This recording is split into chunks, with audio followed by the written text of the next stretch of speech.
Yo, it's Marco from Digital Dash. Real quick, I really wanted to make this video just for myself, my own development as a trader.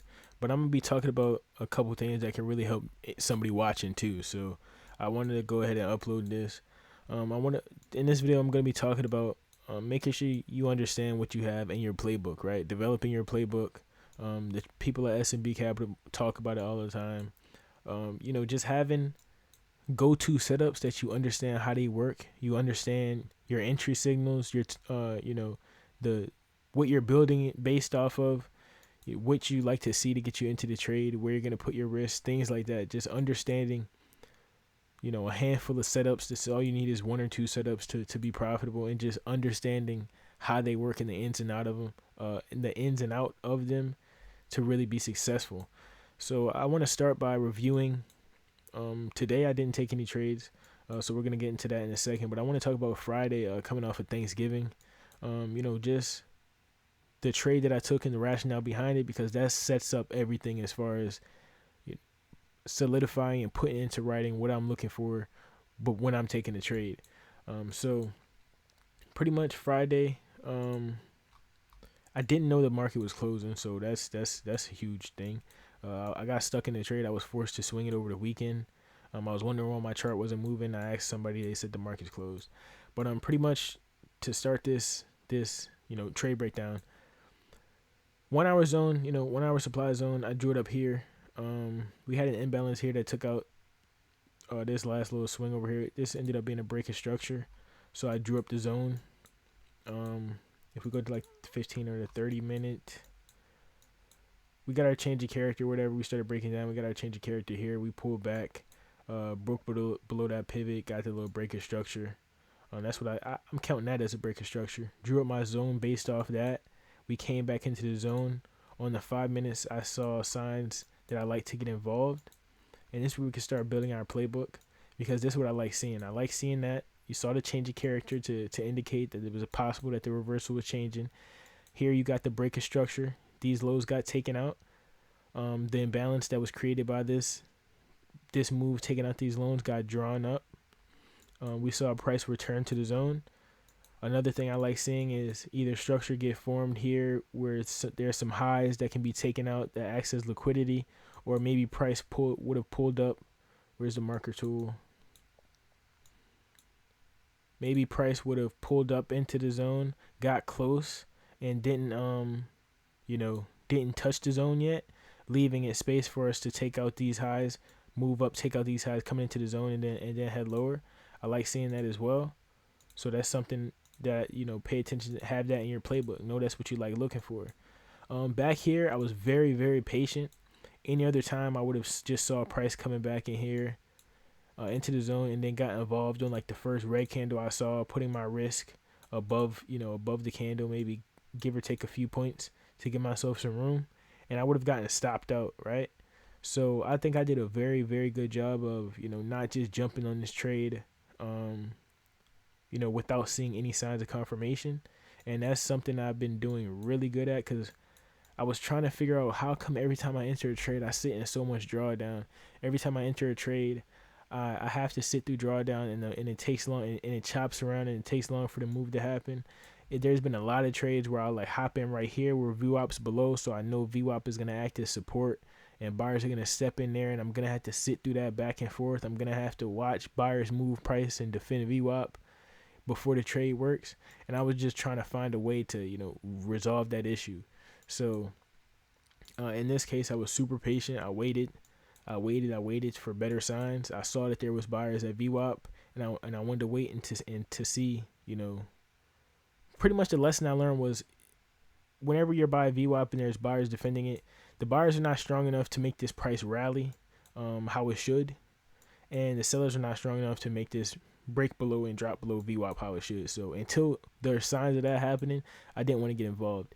In this case, again, like I said, we created these little highs or whatever right here. There was a bunch of consolidation, boom, boom, boom. Liquidity, it was active liquidity. We came in, spiked above those highs, broke above, trapped the people who thought there was going to be more buying before we started heading lower. Going back to the playbook analogy, what do I like seeing before I get involved into a supplier demand setup to for signs that the trend is reversing. I like to see huge engulfing. I like to see evening stars or something like that form at the zone, where it's pretty much like an indecision candle up top, and you get a big down candle like this. This is what I like to see before I get involved. So in this case, it was a nice big red candle. Um, Volume came in a little bit, nice big red candle coming back into VWAP. This is when I wanted to get involved. I saw a price come back into VWAP. Buyers came in a little bit. They didn't do anything at all. They didn't do anything. And then I saw sellers starting to come back in on level 2 again. So I went ahead and entered back below the candle. Putting my stop loss. I'm pretty sure my stop loss was definitely probably like above this zone or something like this. If I'm gonna be honest, let's see what it was here on in Discord. Yeah, risk was placed above the candle, so it was somewhere around here. You feel me? And that's how it went. Something I said I wanted to work on this week was an adjustment I was making was setting my risk based on the zone again and not based on the candle. I had really good success when I was using the zones and making sure the zone was invalidated before stopping out of the trade.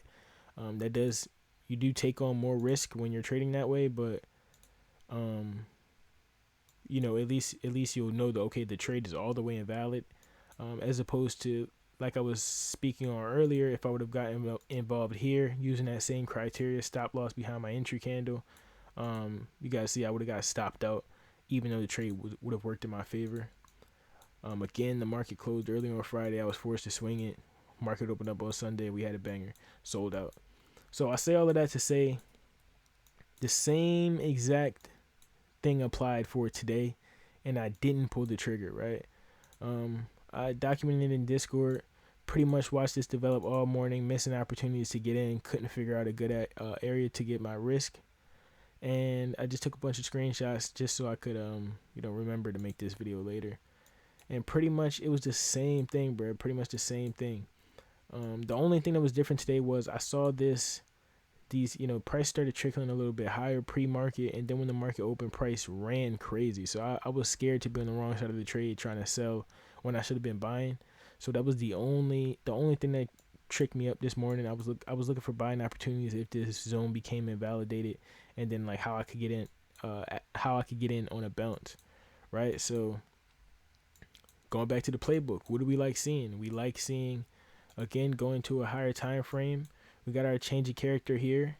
Boom, we get our change of character happen. We pull back into the zone, pull back into VWAP. After that, you got your change of character. You got your break of structure too. We took out this swing low. Even same thing on the 5 minute. Took out this swing low, and the move that created that imbalance, I drew up on the 5. Right, so if I was being very aggressive how I should have been today, and this happened at 9:30, 9:35, so I really don't look to get involved until at least 9:45, 9:50. If I was aggressive and I was on my pivot today, I probably would have entered under somewhere around here under this candle with a stop loss back above the zone. Like I said, I wanted to start practicing, and it would have been cool, but I was so afraid of trying to short this huge green candle at the open that I just hesitated. I didn't take that entry, which is fine because we were presented with other opportunities that I still didn't get involved on. But another thing I was looking for was saying, okay, boom, here's the highs.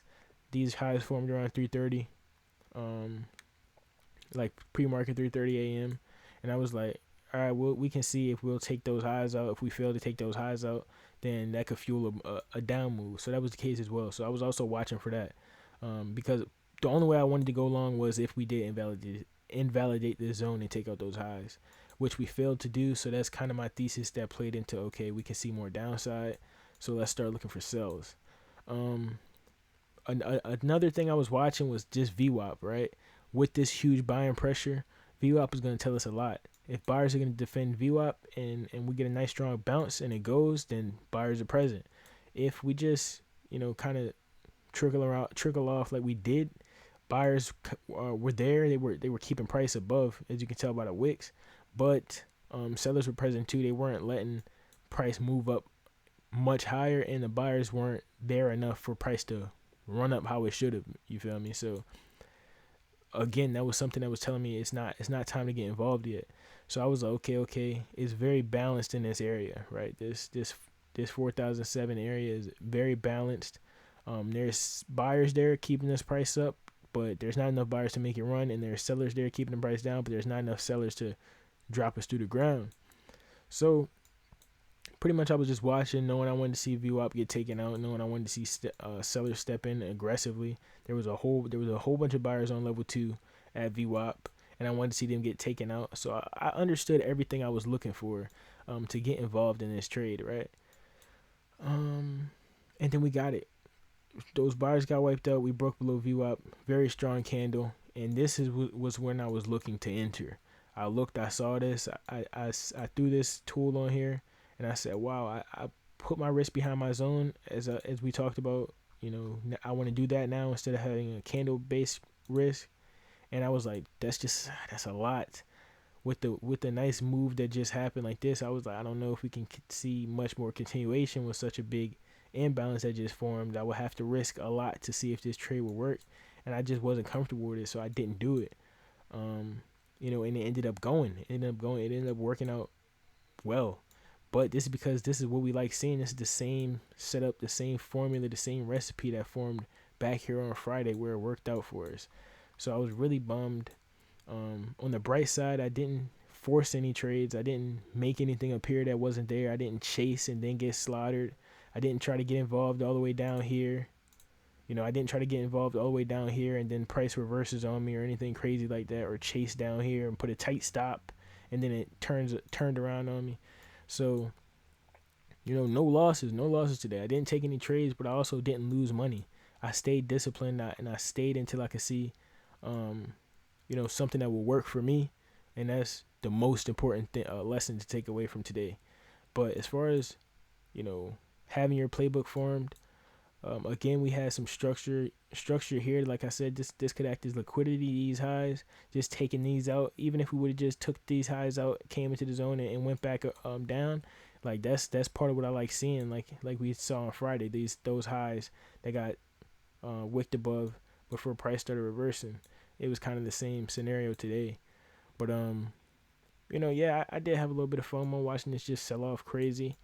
But and then seeing that, yes, I may have missed these entries, but this was the confirmation entry I was looking for. That's why I circled in yellow, and I still didn't take it. In the future, if we get such a big candle here where the risk, it would be very hard to risk from, this would be a case where I could put the risk behind the candle and base the risk on the candle, because my rationale was, okay, this is a nice momentum candle.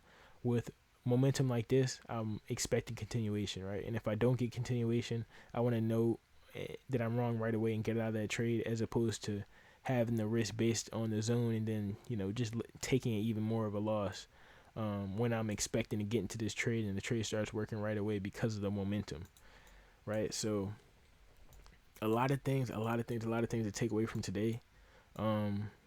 Even though I didn't put any trades on today, just the way that I'm breaking this down and reviewing this, I feel like I've bettered as a trader. Just being able to identify these things. Of course, hindsight's 2020, but just taking this information and moving into the next trading day with it, knowing that these are the things I look for, and just having that little confidence boost of seeing, okay, this is my system and it was working, right? Even if I wasn't involved in it, it was working today. It's huge. But yeah, guys, make sure you dissect your plays, you dissect what's working for you, and truly understand what it is that gets you in a trade, what it is that you see on the charts that gets you interested in taking the trade, so that you guys can know, like, this is what I'm looking for. It's time to execute. If only I would have just been a little bit more confident in just knowing what I'm seeing to take that entry, then it would have had a winner today, a nice winner too. So just understand, like, back test your system, know what you're looking for, know what works, and that way you'll never hesitate again, because you'll know, okay, I've seen this 1,000 times. I know what this is willing to do. I know what it's ready to do, and you guys can do it and pull the trigger. Again, a win for not chasing, a win for not, making something appear that's not there, and just my playbook. What I like to see imbalances. I like to see a change of character first on a higher time frame, then the breaking structure in the lower time frame, the zone that's created, the zone that was the imbalance that was created to form that breaking structure. Draw that up, come back into the zone, and then identify where, if VWAP is below or if there's some type of support that's down below, see those buyers or sellers or whatever case is, if you're going long, get taken out, and then boom, enter based on that. I don't want to sit and chop. I don't want to, you feel me? Enter when there are signs without hesitation. Because once there's signs, price is ready to go. There's no more, all right, I'm in now, sit through chop, boom, boom, wait for it to move to happen. In this case, it was time to get in. You got in, and then price started going. So, a lot to take away from the video. Hope you guys can take something from this, implement it into your own trading. I will definitely be referencing this video a lot for myself in the future, because this is such a, even though I didn't trade today, even though I didn't make any money today, this is such a huge takeaway, learning opportunity to take so much away from this that I'm going to be using in the future. So try not to make the video too long, but thanks for watching.